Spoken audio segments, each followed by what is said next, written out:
I'm aware too. Masajearla. So we're just we're trying to get the skunk that she has in there wet and moist so we can clean it. But Yeah.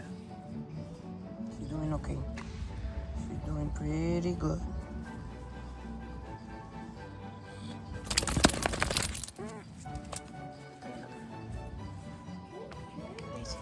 Not always sunshine and rainbows, just pooped. Take it And she easy. stepped in it. Your eye is doing better.